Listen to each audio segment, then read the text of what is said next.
Mute button that sometimes controls.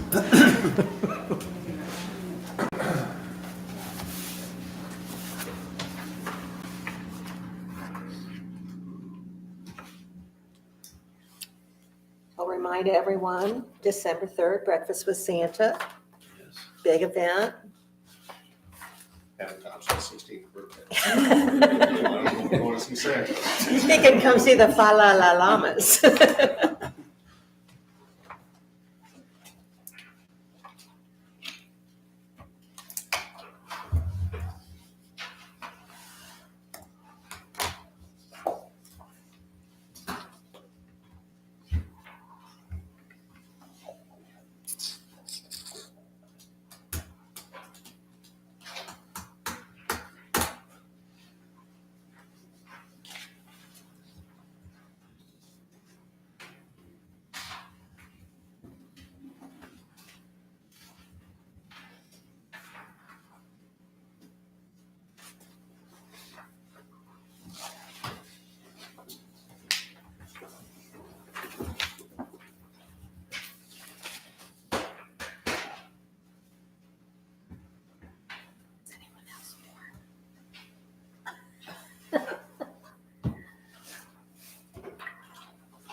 Says you warm.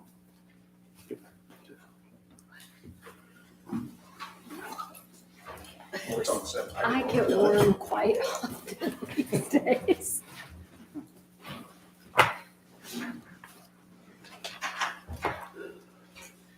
Thanks.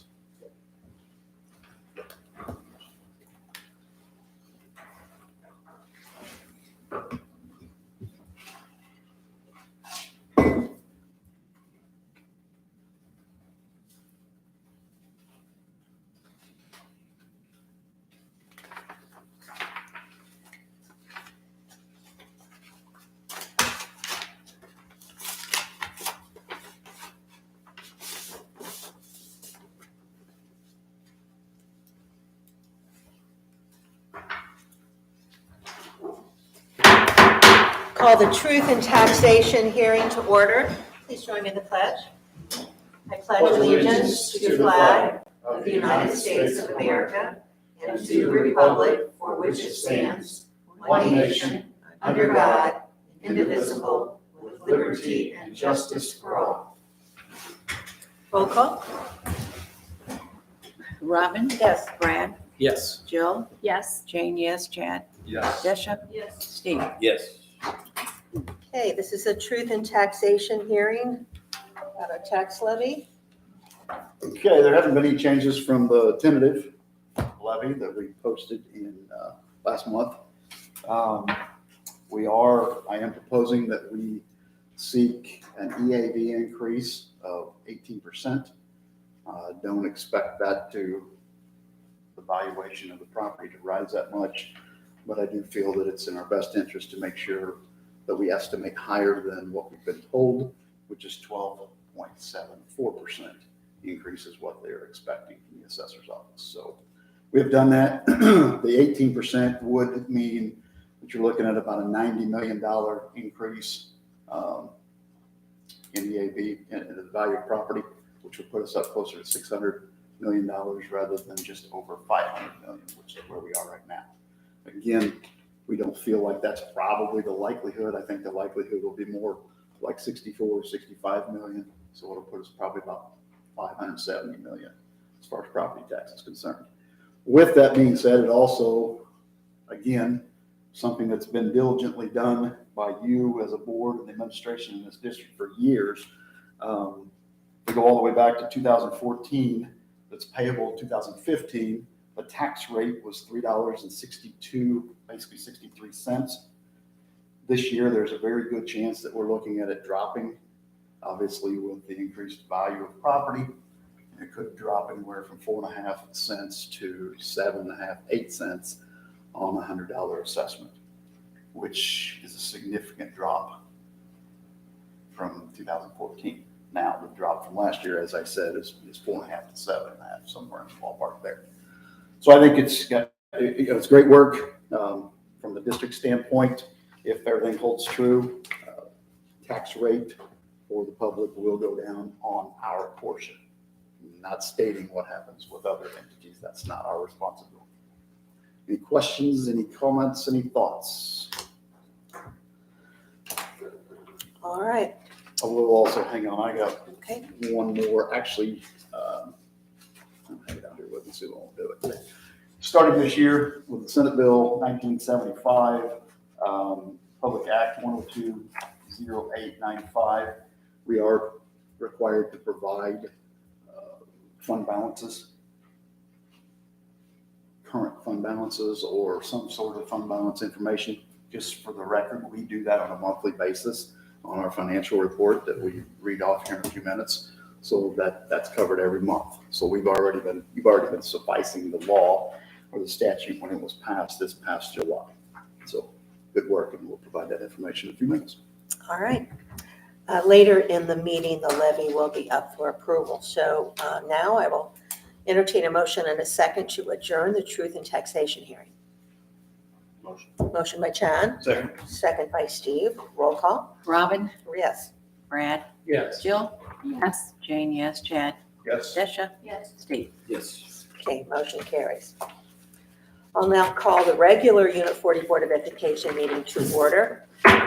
Roll call. Robin, Yes. Brad, Yes. Jill, Yes. Jane, yes, Chad, Yes. Desha, Yes. Steve. Yes. All right, do we have any visitors this evening that would like to address the board?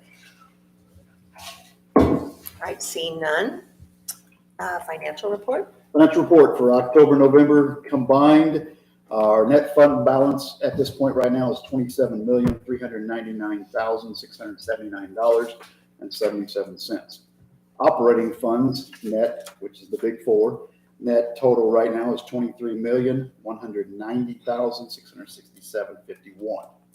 Revenues for this past month, local, $6,360,127.75. State would be $683,052.90, and the federal government gave us $240,861.39. Recommendations, we can state on here that to reimburse the impressed account in the amount of $6,656.87, and our payment of bills for this past month are $1,356,739.75. All right. That's the financial report. Any questions for Mr. Johnson on the financial report? All right, seeing none, then I will entertain a motion and a second to approve the financial report to reimburse the Empress account in the amount of $6,656.87 and the payment of bills in the amount of $1,356,739.75. Make that motion. Motion by Brown, Second. second by Desha. Roll call. Brad, Yes. Jill, Yes. Jane, yes, Chad, Yes. Desha. Yes. Steve, Yes. Robin. Yes. All right, going on, the next is the consent agenda. We have several things included this month. We have minutes from our regular meeting in October. We have curriculum committee meeting minutes and HR committee meeting minutes. We have a cafeteria report. We have a couple of fundraisers. The first one is for the EHS Palm Squad, and it is for an activity dance instruction for a performance in a T-shirt for a child. There's a more detailed explanation there, but they actually hold kind of a one-night or one-time camp where kids can come and they learn a dance, which they will perform then at a basketball game, varsity basketball game. And the reason they're doing this is to raise funds to offset costs for supplies and apparel. EJHS Mustang Outreach also would like to sell candy cane grams to raise money for the community projects, for their community projects throughout the year. And that is also in December. Field trips, we have one field trip, and that is for Central PTO asking RMC Cinemas for students and staff for movies, popcorn, and soda, December 19th, 20th, or 21st. I think it's looked at as kind of a Christmas activity for students there. We have no correspondence, and that would be it.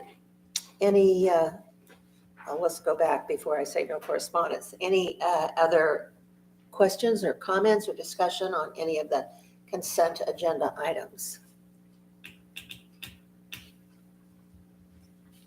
Okay, seeing none, I will entertain a motion and a second to approve the consent agenda.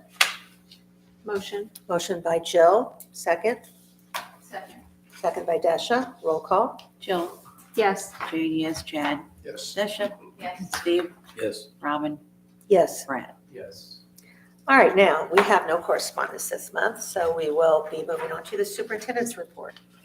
Okay, thank you. First of all, we had one FOIA this past month. It was from Smart Procure, which I believe we had one a couple months ago as well.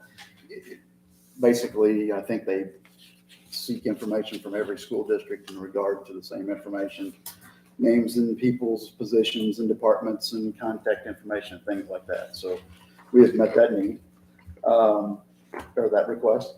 The second one would be enrollment, and that's enclosed. Total enrollment is 2,380, which is approximately 84 students, more than last year this time, correct? Which is a good sign, I think. And then the last piece I have under superintendent's report is I wanted to take a few minutes to make sure that we honor and support and appreciate all of you as board members. Tomorrow is actually school board member day, and I think it's a noble position. I don't know if people understand the magnitude of what goes into being a board member and the amount of time and effort that goes into doing what you've done. I appreciate in the short period of time that I've been here that you do what you do, and the purpose that you do it for is very good. It's also an unpaid position. I don't know that people know that. I think that needs to be addressed in the public. Maybe the media can get a hold of that one. And then lastly, I would say, and I just want to read a little bit here, that board members are only one piece of a partnership that works in tandem with the district administration, the parents, the community leaders, the teachers, the students, and other public education advocates to create quality learning opportunities for each and every student. This partnership ensures that every child has the resources to be successful and achieve their dreams. I've been here 4.5 months already, and I would have to say I've had conversations with every single one of these board members in lieu of them being approached in the public by other people with either concerns or congratulatory or whatever. And I think that relationship has gone very well. I'm guessing that's how it's been for all of you in the past, and I'm very appreciative of that on my end. So thank you for what you do. And tomorrow, if you stop by Dairy Queen, I'll buy you an ice cream. Most of you probably be out of town. But I do appreciate what you do, and I think it's something that ought to be addressed, obviously, tomorrow, and we'll probably put some stuff out social media-wise. So thank you. Appreciate you. Thank you. Thank you. And that is it for me on superintendent's report. Moving on to new business. First on the agenda is the FY22 audit. So we have a visitor with us. Doug's this going to take the evening. floor. Doug S. Yes. Absolutely. Thank you very much, and thank you again for having me come up and speak to you at the meeting. I think I'm actually a little bit earlier than I have been the last couple of years, so things are going well. And also that really speaks to the, how the audit went this year. Everything seemed to go very well and very smoothly. So what you have in front of you is the blue book, and inside that blue book is a couple of letters. One with the bold-faced headings on them with audit results kind of towards the top. That's what I'm going to base my presentation on, and kind of what I do is I kind of going to hit the high points of what I think is the most important things that you guys should be aware of in regards to the audit, and your financial position, condition, results of operations, things like that, that occurred during the year. There's a 2-page letter there. There's also the last page of that stapled packet has a 5-year kind of historical trend on some important items. And so that's basically, the main thing we're going to talk about here. And I'll get started on the audit results. Essentially, when we do your audit, we have to dole out 3 letters.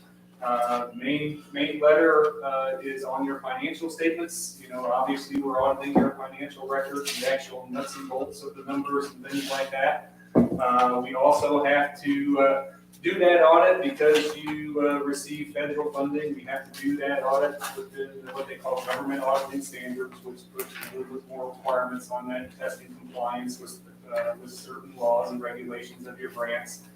And then because your federal funding is at a higher level, which in the federal government's terms, a higher level is $750,000. If you expend more than $750,000 of federal funding in a fiscal year, then you must have what's called a federal program or single audit.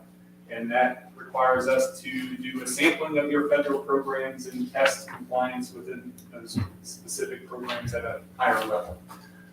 So pleased to report that we had absolutely no issues with anything we tested during the audit as far as compliance, as far as internal control issues, anything like that. So we have no findings reported in the audit for this fiscal year.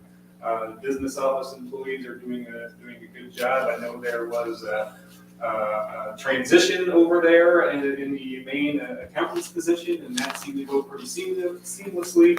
And I think you're in good hands as far as that goes. So I have nothing but good words to say about the staff here in the building that we've had to deal with. As far as talking about your actual numbers, your actual results, going to results of operations. If you take the district as a whole for the year ended June 30th, 2022, fund balances in total actually went down about $2.2 million. Now that is primarily because of the money that was received in prior years on the life safety project, because you did a bond for that, received the money, and you've been expending it over the last couple of years. So total overall balances have been decreasing as you've been spending that money. If you look at the 4 major operating funds of the district, what ISBD mostly looks at to determine what they grade you on your financial condition, which I'll talk about in a little bit. Those funds actually went up in total about $725,000. So you're doing a very good job at keeping those funds growing. And if you look at a district-wide, there were $35 million of receipts that went through the district this year compared to $37 million of expenses.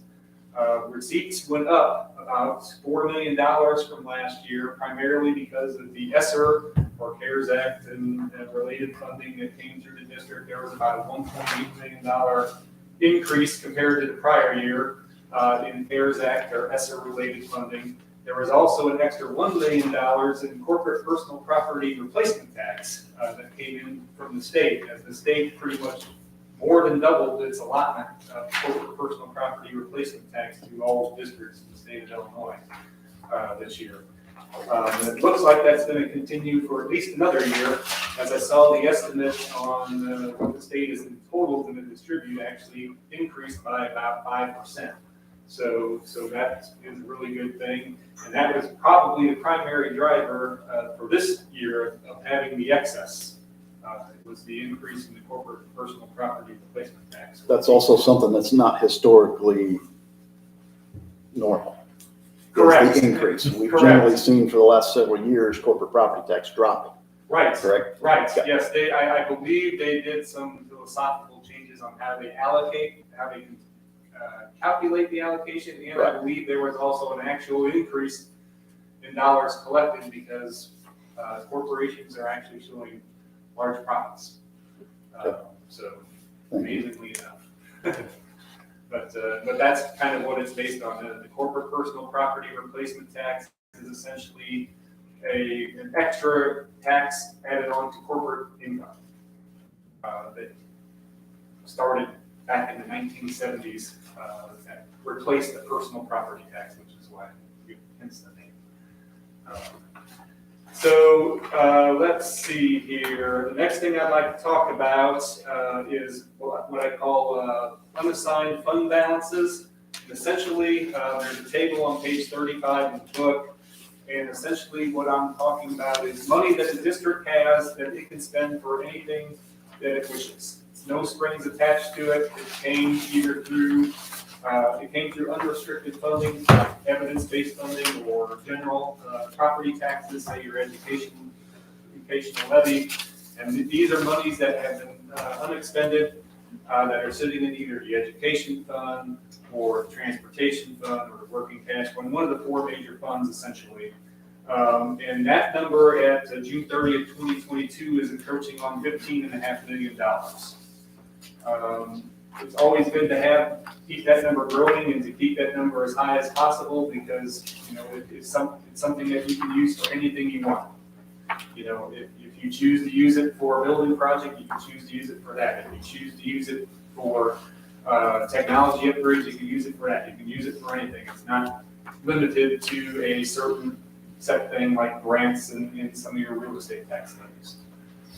So you can see on that 5-year comparison, there is a 5-year comparison on that line. You can see the growth in that over the last 5 years has been pretty significant. So it's a good thing for the district to have that. The next thing I want to talk about is the ISBE's evaluation of the financial condition of the district in terms of a score that they call the financial profile score.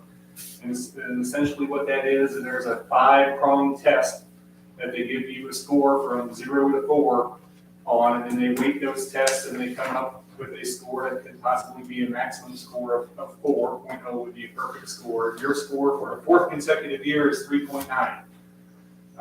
The one aspect of the score that you guys do not reach the full potential on is your debt.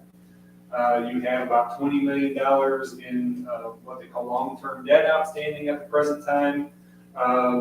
That number would have to be probably closer to about $18 or $17 million for you to receive the perfect score. Basically, they base that on your EAV because your EAV determines how much debt you can actually have. And they look at ISBE looks at it like how much of your legally authorized debt do you have outstanding? And if you have 75% or 25% or less outstanding, then you get the perfect score. You guys are about at 30%. So the increase in the EAV with the drop of the TIF could potentially send us up to a 4 next year. That is if correct. Everything else that's Yes. stable. That is correct, yes. Other than that, it just goes as you pay off the debt, and as long as you don't issue new debt. Right. Sure. But yes, but increases in EAV will definitely impact that, and your EAV increases by 12.74%, and then that will increase your legal debt margin, which will increase that score. Right. And possibly get it to where it needs to be to get the perfect score. Thank you. The main test I like to look at on that test score is what's called days of cash on hand. And days of cash on hand is what ISBE measures. And essentially what it amounts to is that using the 4 major operating funds, how many days could the district go without receiving a dime of cash from any source whatsoever, that would include the state themselves or real estate taxes or anything, and still be able to operate. So at June 30th, 2022, your number was 242 days. So that is a very good number, very, very representable number. ISBE requires that number to be, or wants that number to be 180 days to have a perfect score. So you're 60 days on top of that, so you're in good shape. And if you compared it to last year, looking at the statistical trends, you actually see it went down, even though your cash went up. But that's because expenses were up quite a bit. And when your expenses go up, essentially how they calculate this is they take the total district expenses in the 4 funds and they divide it by the number of days in a year. And they say, that's how much you're spending a day. And then they take how much cash you have and divide it by that to see what the result is. So, since the expenses went up, which of course expenses, a lot of the expense increase was tied to the increase in the CARES or ESSER Act funding, because you had to spend that money to receive that money.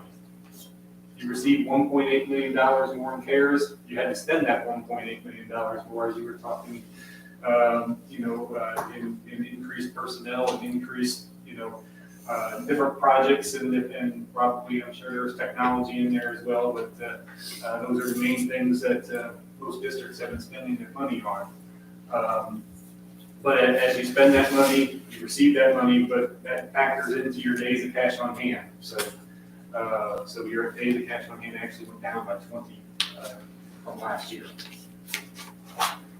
Then the last thing I want to see look at here, I guess that there is one part that is a little bit concerning. I'll point out on my letter here is the note about the self-insurance account.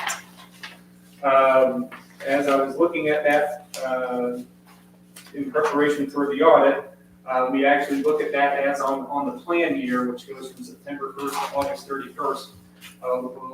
There was a significantly high amount of claims this plan year, which was about almost $3.3 million. If you look at that compared to last year, it was about a $5,600,000 increase in claims. I obviously don't know what the nuts and bolts of why I went up on that was, Right. but there was a huge increase in the amount of claims that were paid out of the self-insurance account this year, which caused it to have a loss of about $500,000 in that account. That account, as of August 31st of 2022, sits at about $600,000. So, obviously, you can simply do the math there. If you have another $500,000 loss this plan year, you're going to be sitting at next to nothing. So there may be some, and maybe this is maybe not used to the employees, business office employees, but there may be something that needs to be done as far as increasing the district contribution or some other methods to get more money into that account. But like I said, that would be the only I guess negative thing that I could have to say tonight would be that's something that needs to be looked at or watched. See if that trend continues. Maybe it was just a bad year, and this year we'll go back to where you're breaking even. We don't know. Those things are very hard to predict. So, but that's pretty much all I have for you tonight. Like I said, you guys financially, you are in very good condition. You have good staff here. Ship is run very well, so shouldn't really have anything to worry about. But if anybody has any questions for me, I'd be more than happy to try to answer it. Thank you, Doug. Did you notice any other districts that their health insurance costs went up in the past year as well? So you are the only district I have that it does it this way. Everybody else just buys commercial insurance coverage. Oh, okay, so they're not self-funded. They're not self-covered, yes, that's correct. Yes, most of them go through what's called the Egyptian Employee Benefit Trust, and of course, they're experiencing very high increases in premiums. Yeah. They just requested a 13th payment Yes, that's rather than 12 Mhm. to help them from their members. That if we were a part of that, we would be involved in that as well. So we'll keep an eye on That would this. be very sizable for you. Yes. For district your size, yes. Correct. That's good, that. All right, anything else? Any other questions? Thanks. Thank you so much. Thank you. You're welcome. That's interesting. I was just wondering if the cost is on that or actual amount of claims. I mean, oh, right. Okay, I will entertain a motion and a second then to accept the FY22 audit as presented. Motion by Chad, Second. second by Brad, roll call. Jane, yes. Chad? Yes. Betcha? yes. Steve? Yes. Robin? Yes, Brad? Yes. Jill? Yes. motion carries. Next, we have purchasing of a new scrubber for EHS. I believe we talked about this before, didn't we? Right, yes. Yes. You So can this vote on is a carryover, or we're carrying over ESSER two money to pay for $6,508. And the rest is coming from O&M to bring us a total of $19,316. That's purchasing one machine rather than two. Right, one machine will take, Shutting down place two that aren't working and replace it with this one. and we're purchasing it from Crossroads Truck Equipment Correct. locally. Yep. Any comments or questions on that? All right, if not, I will entertain a motion and a second to approve the purchase of a new scrubber utilizing ESSER two grant money and the O&M budget. Total cost is $19,316 from Crossroads Truck Equipment. Motion. Motion by Brad, second by Dasha, roll call. Chad, Yes. Tricia, Yes. Steve, Yes. Robin, Yes, Brad, Yes. Jill, Yes. Jane, yes. motion carries. Next, approval of the eminent domain contract with the Illinois Department of Transportation for the expansion of Fayette Avenue. I'll give a little bit on that. Obviously, that's the, currently it's our west side building that is rented by EASY, our special education cooperative, because that is a behavioral center that area schools send students to, and we do as well. When Fayette expands, obviously they need some more property to be able to expand, so it gets onto that property line. I'm not sure exactly the amount, but if you go over there right now, and if you went down closer to where the play equipment is, there's a big tree just down from that, and if you took a vertical line straight east to west, or west to east, you can see the stakes are still there, approximately where the fence line's gonna go back to. So what we have negotiated with them was the replacement of the fence, because we're gonna, instead of moving it, we're just gonna tear down the current that will be dealing with that project, take that down. We thought we were gonna have to take the play equipment down, but we don't think we're gonna have to now, so we'll be able to move that back there. The total price that that they're purchasing it from us for is $200,000. That was negotiated. It was much lower than that, and we were fortunate to be able to get it up to this, in my opinion. So my understanding is. So that out of the project could start. 200, then we're paying for the new fence and moving the playground equipment. And do we have to put some kind of barriers up? The road's going to be fairly close to the playground We're equipment. actually just gonna use the ones that are there. Those concrete ones that are there, so, Initially, we were thinking about putting some bollards out there, but we're gonna have to move those concrete barriers anyway, because nobody wants them. So we decided that we would move them, probably have Cabas or somebody come over and move them back closer to the building, move the fence, tear the fence out when they replace everything down through there, and they put a brand new fence just on the outside of those, those concrete so how close barriers. then will Fayette come to those? To those there. There'll be a sidewalk in There'll be a there. sidewalk, There'll so- be some grass. It's supposed to be pretty Okay. nice. I don't know if you've seen or heard much about the project, but right now there's 4 10-foot lanes. They're going to 5 12-foot lanes, along with a sidewalk and some, I don't even know what they call it, but Right. beautification things, I guess. So All right. Any other questions there or comments? All right, then I will entertain a motion and a second to approve the eminent domain contract with the Illinois Department of Transportation for the expansion of Fayette Avenue. $200,000 for the property is what we are receiving. Motion by Desha, Second. second by Steve, roll call. Robin, Yes. Brad, Yes. Jill, Yes. Jane, yes, Chad, Yes. Tricia. Yes. Steve. Yes. Motion carries. Okay, next we have the transportation software. It's on the agenda. I see Kristen back there. Is she going to come up and talk to us? she's here to answer questions. Oh, okay, okay. Well, you might want to come up by the microphone then. We need people to talk into that so people at home can listen.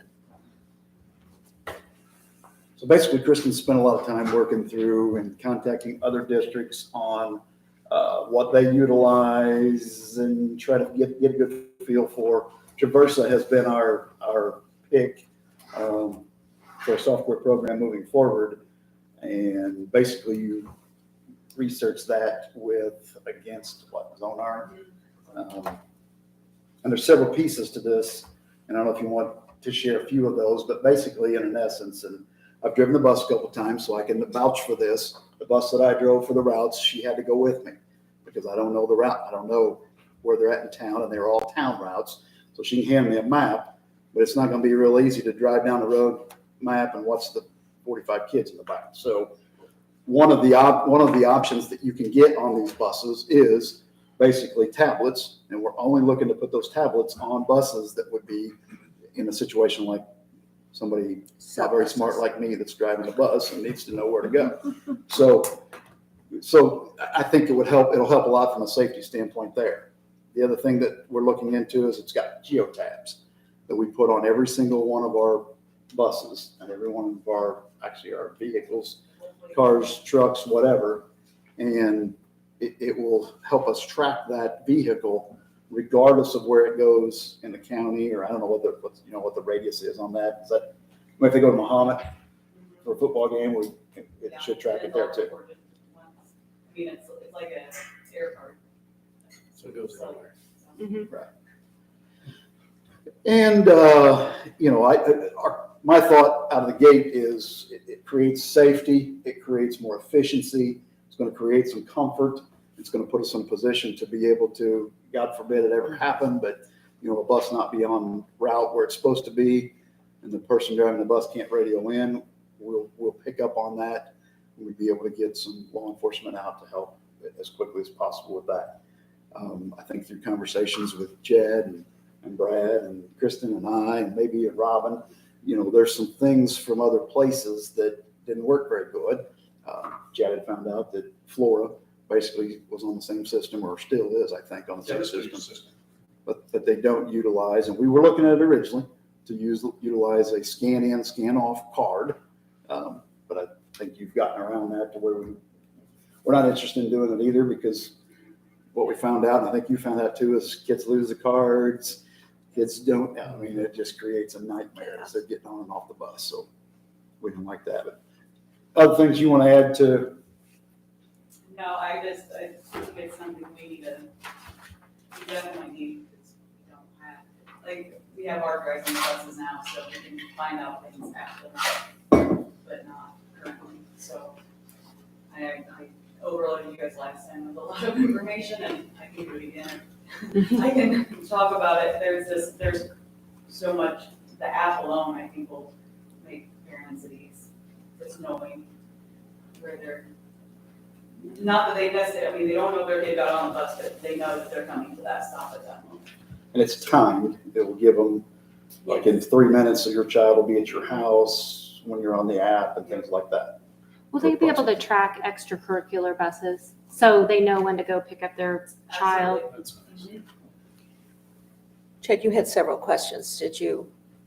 Yeah, no, Kristen I Okay. just wanted to confirm that we weren't getting the swipe cards, number of tablets we were going to get, the fact that the system we're on now is going to be outdated, so we're going to have to update at some point anyway, as well as this company is the preferred vendor for this types of services.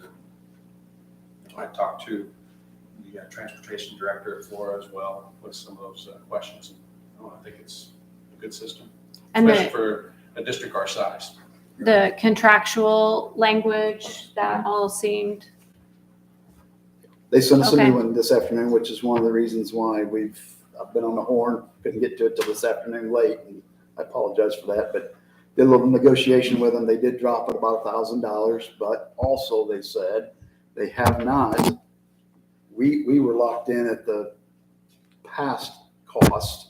There is a new cost now, and it has gone up, and if we didn't do this by the end of November, we would be, and I know it's the cat and mouse game, I get it, but I'm just stating to you what they've said so that everybody understands we're all on the same page. They gave us about $1,000 off, and I was shooting for about $5,000 off, and they wouldn't quite do that. So Okay. Didn't you have some questions about training too? Or was that? Yeah, the training that Zonar was going to require was going to be additional costs on top of their Okay, pricing, whereas this is all. this is included. Okay, Thanks, sir, yeah. The training is also like, if I don't utilize all of it, then we don't pay for it. So it's built in, but we are charged by what we use of it. okay, And I did, like, the trainer I had for first trans is the same trainer I get for Traverse, which is awesome. It is helpful to stay within the same company with the software, so the training will be a little easier going from the older version to the newer version. okay. Okay, and the quote that we have includes the first year setup fees as well as recurring fees for the next 2 years. Correct? Correct. So it's $106,000 for year one and roughly $43,000 the next, each year after that? I think it was. It dropped a little bit, it's 103, 163, but I mean, you're in the Oh. ballpark, that's, Okay, Yeah. sorry. Those were the numbers that I have. Yeah. So, all right. Is there anything else for Kristen or Andy about this?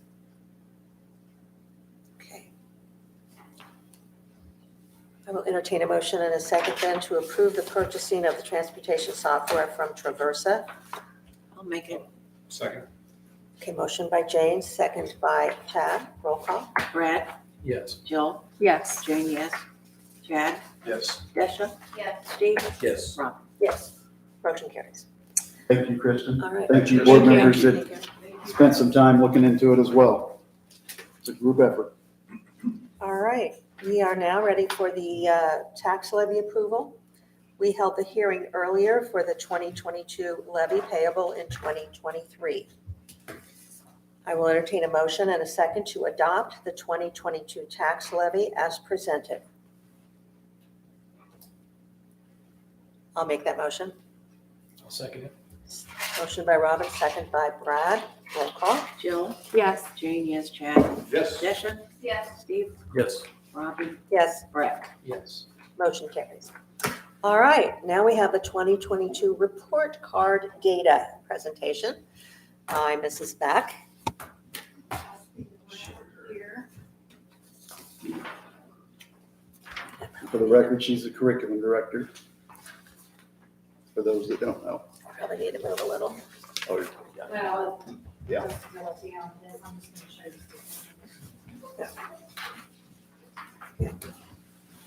So normally, in the month of November, there's basically a data report out, for the school district. So a few things that, I wanted to highlight and cover, and then what I'll show you is how to access all of the data if you're interested in looking at it. So one of the major things that happens with our data is the state makes what's called a summative designation for each one of our buildings. It's typically buildings that have the state required assessments tied to them. And so I'm pleased to report that all of our buildings received the commendable designation. I think that's something very much to be proud of, especially coming out of COVID. You know, we've had our staff work very hard, and so I think that's the proof of it overall. And so a few other items that I would highlight for you on the handout that I passed around is the enrollment, and I know that you know, we're up a little bit from last year. We've been kind of tracking the enrollment for several years, and there has been a general decline. One thing that I would point out at the very bottom of the handout is just a statement that this is actually from the State Board of Education, just acknowledging that over several years' time, there's been not just a decline in the birth rate in Illinois, but a decline nationwide. And so I think that some of our county data and our district data reflects that general birth rate decline as well. The low-income data that you see here, you know, most of this data comes from the last school year, 21-22 school year. And so some of that low income is at 36%, which is low, considering previous school years. But part of it, I believe, is that during COVID, we were offering free lunches to everyone. And so if you didn't come through the state's direct certification system, you still had, you had free lunch. And so a lot of families that would have not come through the direct certification system would normally have filled out paperwork. They didn't really have to do that last year. So we may see an increase again next year when we look at our overall data from the current year that we're in. We may see an increase in that, or we may not. We'll just have to wait and see how that data pans out. And then our English language learner population has increased. It just inches. It doesn't, drastically increase, but it inches every year a little bit. And so, as you know, we added a second English as a second language teacher, and we added a second English as a second language parapro. And I'm extremely appreciative of that because it's been going a lot better this year just because we have more staff to get to all 6 of our buildings. So I really appreciate the school board's support on that. Our mobility rate is a little higher than the state average. You can see the bachelor's and the master's degree. We're not quite at a 50-50 split. We're just shy of that, about 10% off of that for our teaching staff. We have more right now that have a bachelor's degree versus a master's degree. That 3-year teacher retention, we're a little bit over the state average, which is positive given just the general climate with the teacher shortage. I think that's good. And then our operating expenditure per pupil, when you look at the state average at $16,000 per pupil, we spend usually well under that per pupil, and that's about $10,900 is where that is. Digging a little bit more into that academic data, then you can see that our 4-year graduation rate is right at the state average. The 5-year is above, and then the 6-year is typically a little above. But last year it wasn't. In part, that could be because of COVID. Remember, those kids in 6 years got a little caught in the closure and everything, and so they may not have been as committed to seeing that diploma all the way through. The dropout rate is a little bit higher. We're still working with our student information system as well. To kind of do some cross-checking on our data just to make sure that the data that we're sending to the state is accurate, because we have students not just sitting in our buildings, we also have them going to alternative schools, and we just want to make sure that all of the students are being counted accurately. And so with this being our 2nd year of the Infinite Campus Student Information System, we're still digging down and just to make sure. We've instituted data health checks now monthly, so we're attending to the data a little bit more closely, and I think that will, in the end, be a lot more confident in just the statistics and the data that we look at in the future. Our attendance is better than the state average overall, and then even the chronic absenteeism is below the state average, and the chronically truant is below the state average. So it's important just overall to have students show up, and we do, and that's really crucial because they're not here. We can't do a whole lot, so that data is very good. The pupil to teacher ratio is about right at the state average, and the class size average is a little bit below the state average. Now, just a little bit of a point there. If you see that, that doesn't mean that every single classroom in our district has that many students, and that what it means is it's really just a straight mathematical average. It's the number of students divided by the total number of certified staff. So some classrooms might have that number, some might be below that number, and some might be above that number, but that's just a straight mathematical average. We do test all students. There were on the state test, on the next line there were just a couple of students that, because of moving in and out and lengthy absences from school, were not included in this, but overall we test as many possible students as we can. The IAR is a test that is given grades 3 through 8. It tests math and it tests English language arts, which does include reading and writing. And so we were a little bit below the state average there. But when we look at the growth, the state's growth is always at 50%. It's set at kind of the exact middle always for the growth. What we're looking at there on growth is not just simply the number of students that met a cut score. We're looking at growth of the students. And so from year to year, when you look at different testing data, one class of kids, let's say third graders, when you look at how third graders did the following year, it's not the same kids.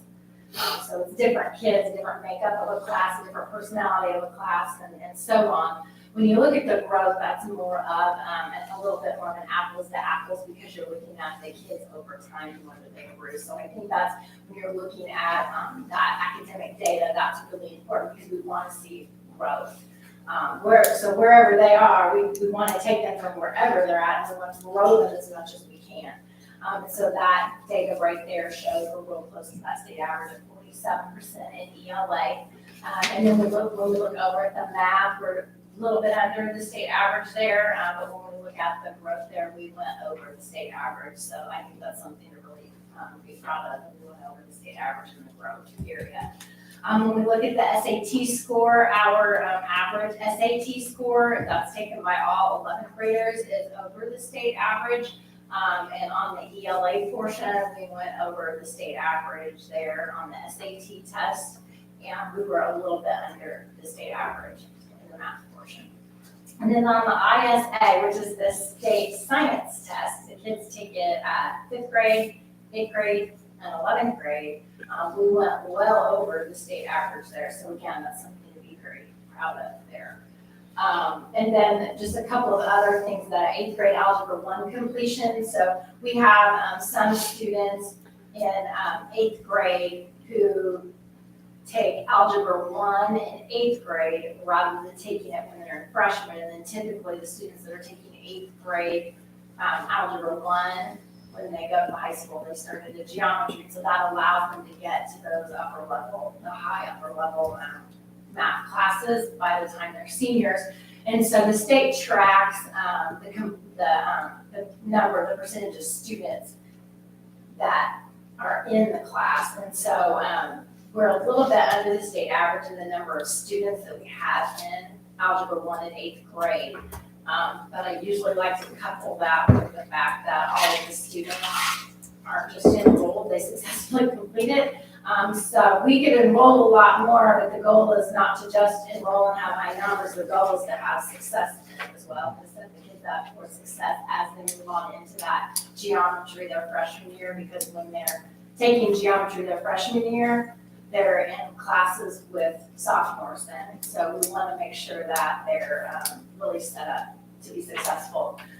Our 9th grade on track is a little under the state average there, and those are some college and career ready indicators that we're looking at as well, just to make sure that everything that's being tracked is getting counted accurately, just to make sure that when we're putting some things in place, because as we look at what can we do to keep the students earning credits strong their freshman year.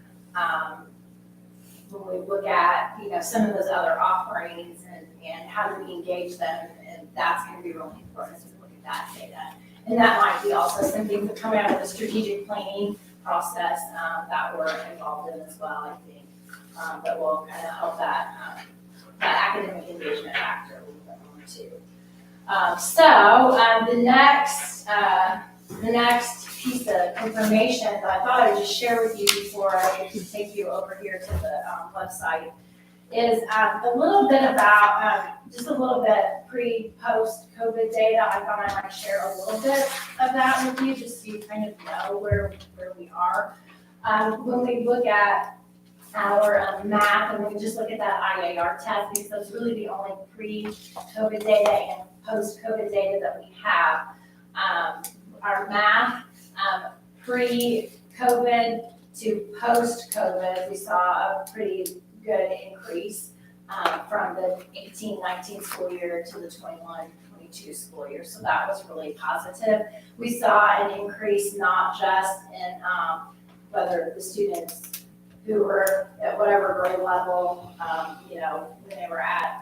when they were third graders in 18, they weren't third graders again in 21-22. So the kids who were in third grade met they met or exceeded the cut score. The growth was even greater than just the number of kids meeting or exceeding that cut score. So we had right at about 21% meeting or exceeding in 18-19, but then we were at almost 25% by the time we got to 21-22, and that's with closures and all kinds of crazy stuff. So to come out on the other side in math and look at where we were and where we are now, I think that's a positive thing, even though they were different kids taking the test. Now, when we look at the growth measure, which is where we're also trying to track the same kids over time, we saw even greater gains there. So in 18-19, we were at about 43% growth, and the school year 21-22, we were over 50% growth. So that was good gains overall. And so that was really positive. And then that was on the IAR test that the students' grades 3 to 8 take. And then on ELA, which is reading and writing combined, we saw a little bit of a drop in the number of students meeting the cut score in 18-19 as compared to 21-22. But the growth measure, though, we saw gains there. So the kids grew more post-COVID than they did pre-COVID, so that was really positive. I thought that might be interesting to you to see where we were at. This science was quite significant growth overall. That's probably the biggest difference in all of our academic data. Our science in 18-19, we were a little over about 53% in 18-19 pre-COVID, and we were at 62%. Meeting or exceeding the cut score in 21-22. So I just it'll be interesting for all of you to hear about. Do you have any questions on any of that? What did you say the ELA stood for on this handout? English language arts. English language arts. And it's mostly reading and writing. So the students have passages and they have different kinds of comprehension related questions that they have to answer. And then they're also writing prompts. And then they have to write a little bit as well. So ELA kind of brings the reading and the writing together. Yes. Can any of these things be correlated to, not specific teachers, but just groups of teachers? Like, do we have like some outstanding science teachers, or do we struggle to find math teachers, or anything like that? That would be interesting to look at. I've not dug into it in that manner, but that is something that we could do. Usually I look at it from the state average, because it depends on the school you're looking at, the demographics, and it's really hard to find an identical school. So I usually look at it from the state average, but I've never looked at it from that perspective. Or maybe if there's a lot of turnover in Right. positions or something. Right, yeah, I've not done that, but that, we could do that. That might be something interesting to look at, because that might provide us with some information on how to layer in some extra support potentially. We talked about it, the curriculum, you were talking about the teachers. If you look at the bachelor's degree and master's degree, and you'll see how that begins to shift from, Right. we used to have more, with master's degrees, and then like in 11, and then you can see it start declining there. But, there's been that huge retirement stretch in there of all of those baby boomer teachers, the older teachers, because right now I think if you looked at our staff, in the big picture, it's a much younger staff than it was back then. So some of these people that retired that had more degrees have, they are shown in that statistic. And now we have younger teachers who may take a few years to go on. Yeah, and it was a lot of teachers that retired. Lots of during that teachers, period of yeah. time, too. It wasn't just a couple, it was a significant number of Right. teachers that retired. So that impacted that data actually quite a bit. I'm kind of curious what you find out after you look a little further into the dropout rate, what was turned in and whether that was accurately Right. reported, as well as that grade 9 on track, because those are significant gaps. Right. Right, and if they work together there, then those are things even moving from before you even get into the high school, maybe put some measures in place as well to try to support that a little bit better. we are looking at trying to do some more things district-wide on the social and emotional side, and so I don't know, some of that too might help. Because some of those indicators, those early warning indicators, come up when the kids are much younger. It's not right when they get into high school, but, you know, a lot of times you're not like, oh, wow, I didn't know, like if we can track and triangulate some of that data, sometimes that better helps you target even before they get into junior high sometimes or before they get into high school. So that's why we need to look into that a little bit more to make sure that that's accurate, because if it is, then we can put the right, you know, some of the right things in place. You don't want to spin your wheels if the data is not accurate. That's the important part too, is making sure that it's accurate so that you can target what actually needs to be targeted.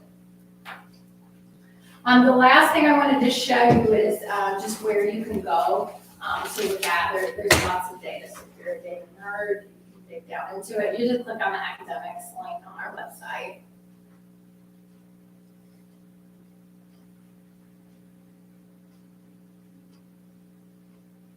And if you scroll down toward the bottom, there's a link called District Dashboard, which I'll take you to in just a second. And then these are direct links to our school report cards, each one of our schools. This is the district report card, and then this is just the general Illinois school report card website. But we started doing this several years ago. It's called our district dashboard. So we try to pull out some of the data that we'd like to look at over time. So And if you've not heard her, you need to go on there and listen to her. yeah. I don't get credit for that. That was before I got here. She's pretty good. There we go. Now we're good. Okay, so the graduation rate is on here. This is dual credit savings. So last year, our parents and students saved $225,000 by taking dual credit classes last year. What this little eye does is if you click on it, it'll give you a little bit more information about it. If you click into the box, this is kind of running a little slow, so I do apologize for that. But if you click into the box, it'll show you our data over time. So you can kind of see that. You can see how that kind of compares. So you can see that we kind of hit, you know, a good height, and then we dropped a little bit. So we'll probably be looking into some of it might be an enrollment, just a general enrollment trend as well.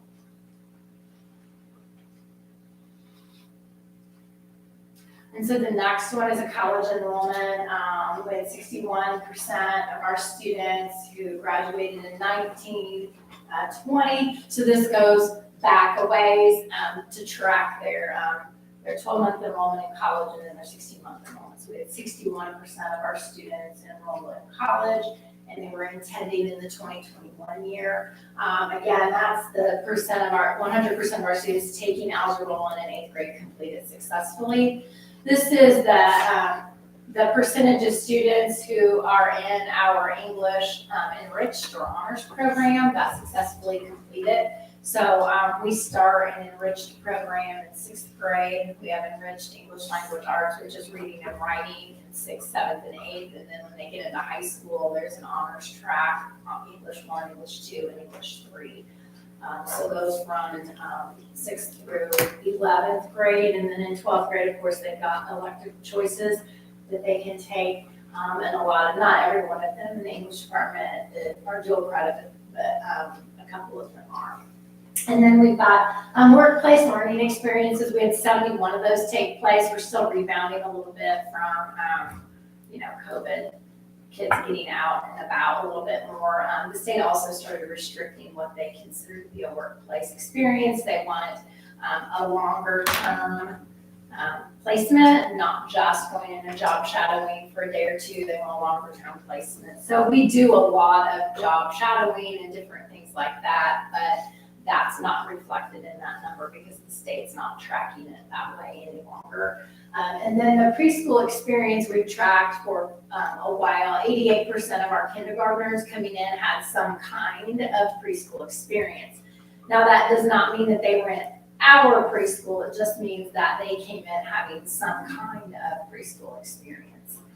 As far as the learning environment goes, our average attendance rate is up here. 100% of our students completed their community service and civic hours. They've got 12 total that they have to complete. We've got 20 active mentor and new teacher matches this year. So we have a new teacher mentoring program. We've had that for several years. And every year the mentors come in for the summer and they get trained, and we also bring the new teachers in and do new teacher orientation with them. And then we match them up. We try to make sure that they've got somebody either at their grade level or the department to provide support for them. So we have 20 of those this year. Co-curricular, now some of these are duplicated students.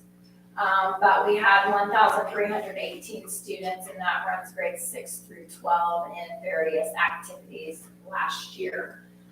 We have 102 mentor-student matches. This is a different mentoring program. This is the student mentoring program that starts in Central and runs to the junior high and the high school. And currently, we have 102 active matches. And then we have currently 1,558 active and trained volunteers district-wide, and they will be in a whole host of capacities. So they may be chaperoning something, coaching something. They might just be coming in for, a one-time deal. They might be coming in once a week to a classroom. So that's just in general how many trained volunteers and active volunteers that we have. And then as far as our operational integrity goes, we've already heard a little bit of it. Our recognition status is here.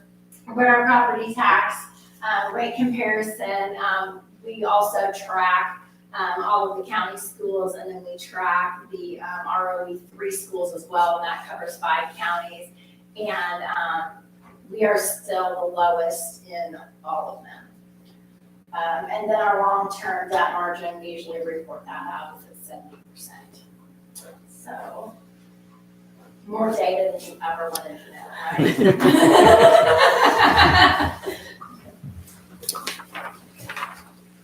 All right. Do you have any other questions for Shelley while she's? Thank you, Shelley. Thank you. Thank you. Appreciate it. Thank you. All right, then I will entertain a motion and a second to accept the 2022 Illinois report card data. Make that motion. Motion by Brad, Second. second by Dasha. Roll call. Jane, yes. Chad? Yes. Desha? Yes, Steve? Yes. Robin? Yes, Brad? Yes. Jill? Yes. thank you. motion carries. Thanks. Thanks, Shelley. Okay, anything else from you?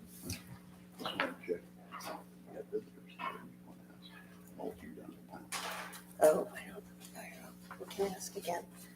Okay, we asked earlier, we didn't have any visitors. I see we have some now.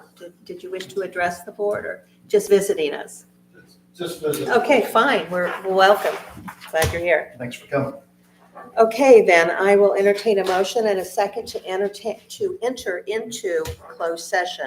Before we I'm do sorry. that, can I say something? Yes. I was at the Halloween parade and I didn't get to see the band go through the actual parade, but they stopped in front of the police station and played for a while.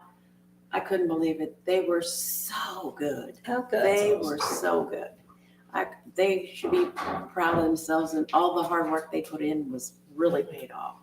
I think they've done really well in their competitions too. Right, Yeah. they have done really Excellent. well. And they do practice hard and work Yes. hard at Late. it. Yeah, now they have a nice field to do that. so. It might. Maybe that So helps. much for that. Directors able to keep them there longer. Okay, now I'll entertain a motion and a second to enter into closed session for the appointment, employment, compensation, discipline, performance, or dismissal of specific employees of the district and student discipline.